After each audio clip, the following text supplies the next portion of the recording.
7 potencias mundiales, Gonzalo.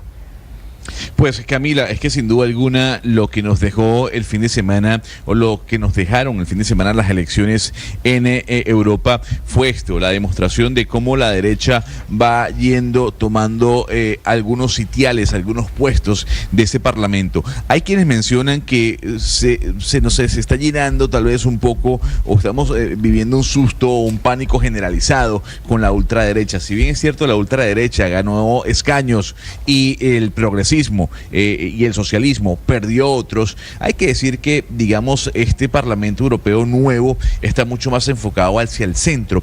Es un Parlamento Europeo que pudiese recordarnos al que hubo hace tal vez unos 12 años, pero los analistas hablan de lo que está pasando en Europa y tal vez del caos que se está viviendo.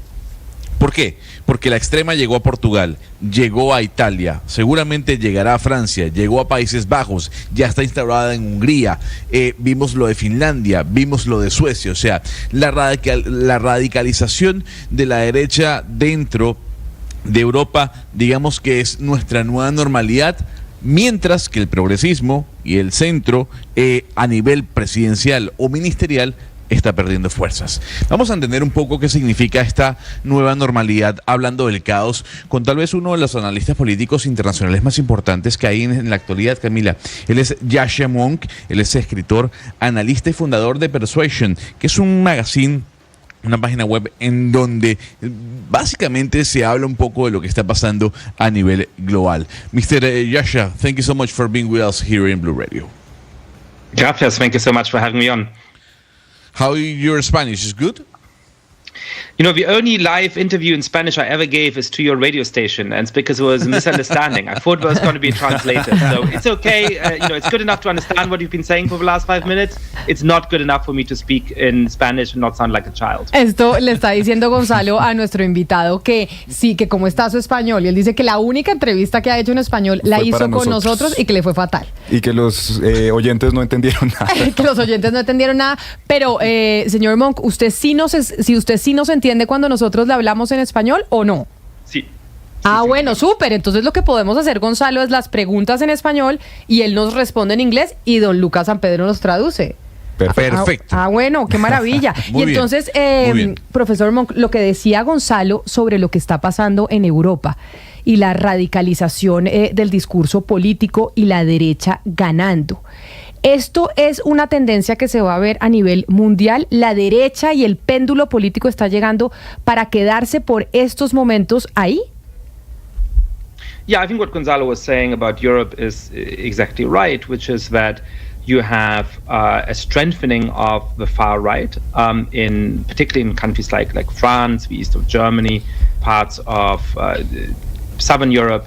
But you still have an important centrist bloc that retains an overall majority in the European Parliament.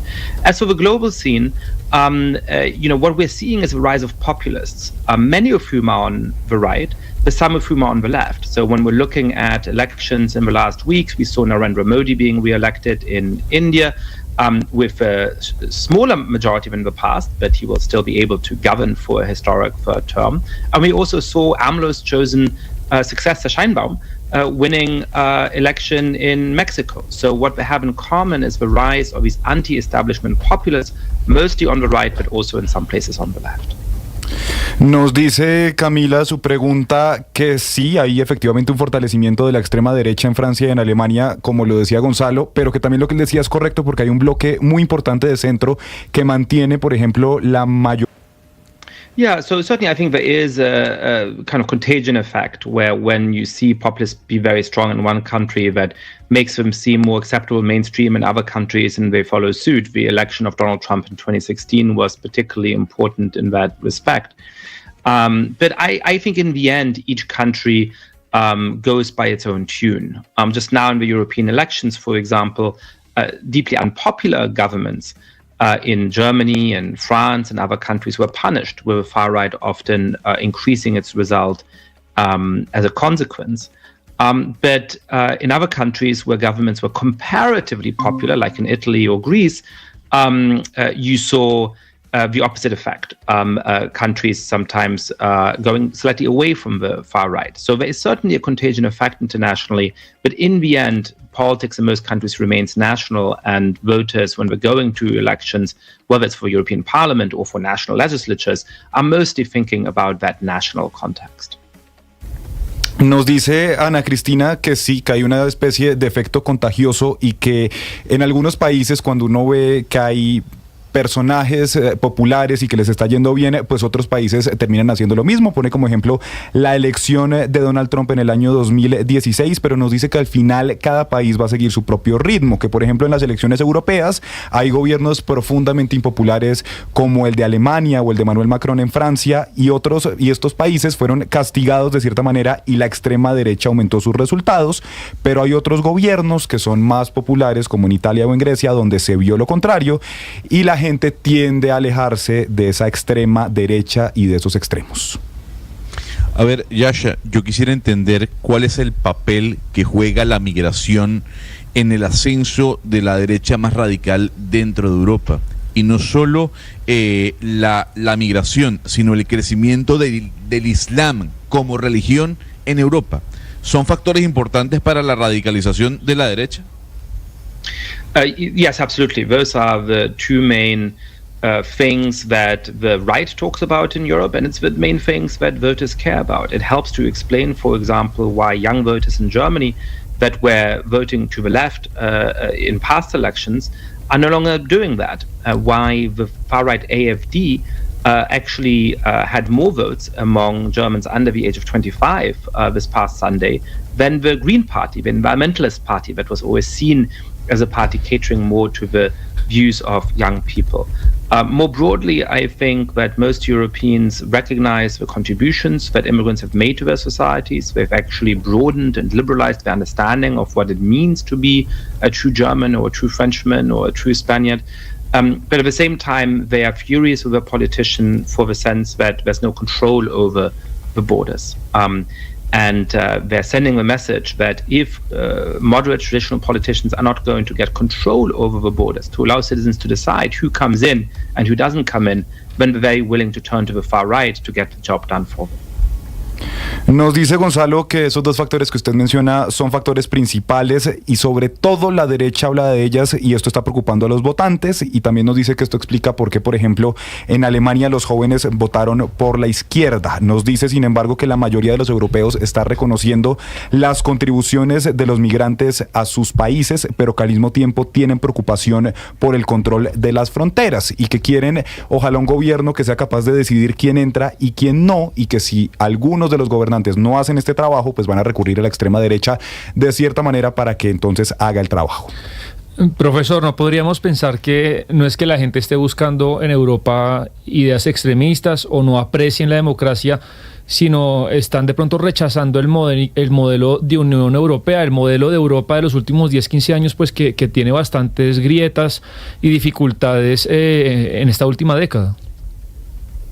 Yeah, I think, around the time that Britain voted to leave the European Union in 2016, there was a real sense that the EU was in an existential crisis and that other countries may follow suit.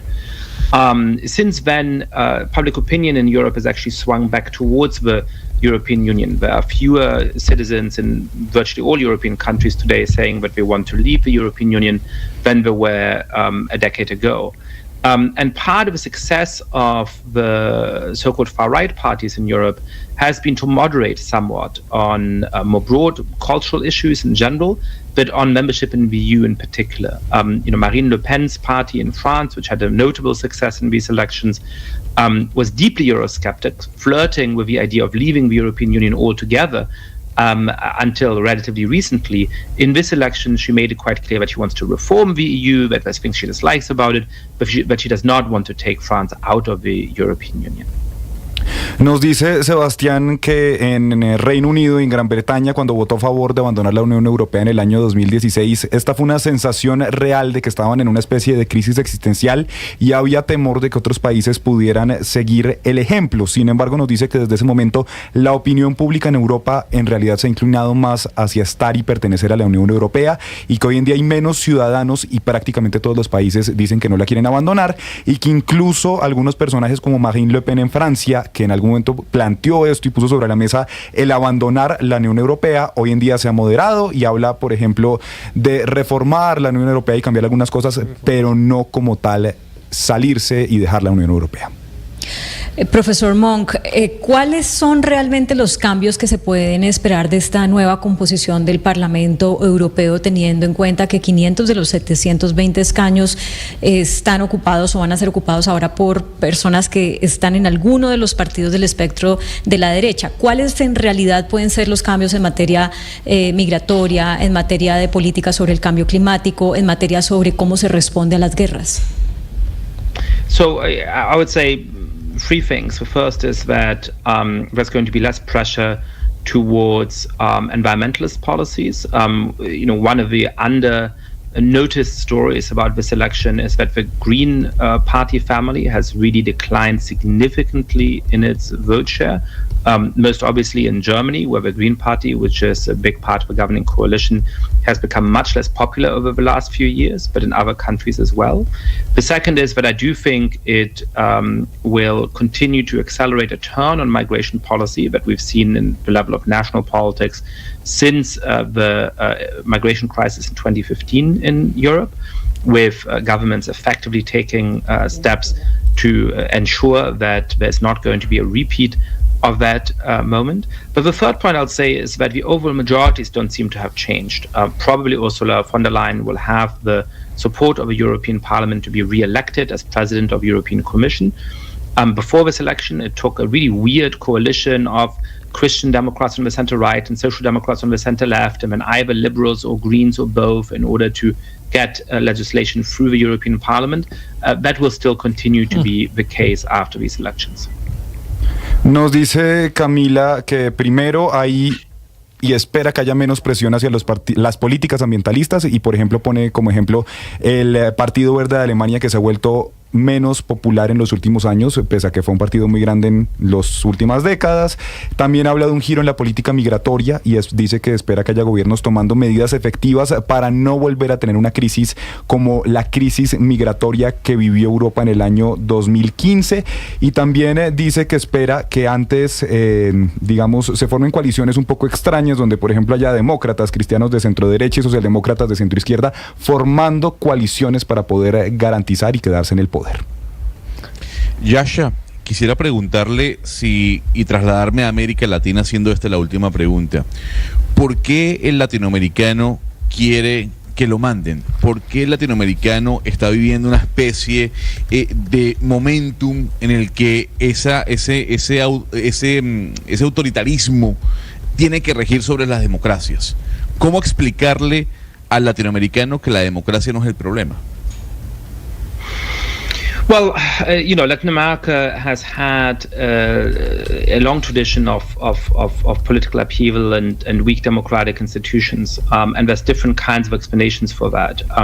One is institutional, that many Latin American countries adopted a semi-presidential system early on, and there's some good evidence in political science that semi-presidential systems lead to unstable democracies, because they often mean that it's very, very difficult to enact political change and reform. There's a sense of gridlock, and that means that the background conditions are favorable to somebody coming in and saying, I'm going to break through all of this mess, you just have to trust me, and I'm going to fix everything, give me all the power, and everything will get better. A second fact about Latin America, of course, is deep socio-economic polarization. Many countries on the continent have historically not had a strong middle class, but rather a relatively small group of very wealthy people and a large group of poor people. And that doesn't lend itself to a lot of democratic stability. The third factor here is probably a demonstration effect, that once you have the rise of populists in political system, they polarize the electorate further. they are able often to hand over the reins to their children or to other followers of the movement, and so you're never quite able to overcome that form of polarization. I think it's obvious that this has led to economic underperformance and to real political problems in Latin America. I think it's obvious when you look around the world that populists in those countries are making the countries weaker and less economically prosperous than they might otherwise be. And I'm seeing some hopeful signs that Latin Americans are perhaps starting to learn that lesson at the very time when countries like the United States increasingly come to feel and look as though they were a Latin American country. Nos dice Gonzalo que hay varias cosas. La primera, que Latinoamérica ha tenido una larga tradición de agitación política, que hay algunos países con instituciones débiles y que esto además ha llevado a que haya sistemas semipresidenciales que terminan conduciendo a unas democracias inestables, que además llegan personajes al poder con cambios y reformas difíciles de implementar, que además dicen denme todo el poder y yo arreglaré esto rápidamente. La segunda es que hay una polarización socioeconómica y que muchos países de Latinoamérica no tienen una clase media fuerte, y esto además son un pequeño grupo relativamente pequeño. También nos habla del ascenso de populistas que llegan a polarizar todavía más al electorado, que además pueden tender a entregar el poder después a sus hijos o algunos seguidores de su proyecto político, lo que hace aún más difícil poder superar esta polarización. Y además nos dice que por supuesto hay un desempeño económico deficiente, problemas políticos reales, y que esto además pues se agrava al llegar varios populistas de todos los sectores políticos al poder. Pues profesor Yascha Mounk, muchas gracias por atendernos hoy en los micrófonos de Blue Radio, y nos fue divinamente en la entrevista preguntándole en español y usted respondiéndonos en inglés. Espero que así se haya sentido mucho más cómodo. Sí, gracias a todos, gracias por la traducción excelente. Si queréis, la próxima vez podemos intentar de hablar en español. Muchas gracias por atendernos, un saludo especial y feliz resto de día. Quienes están conectados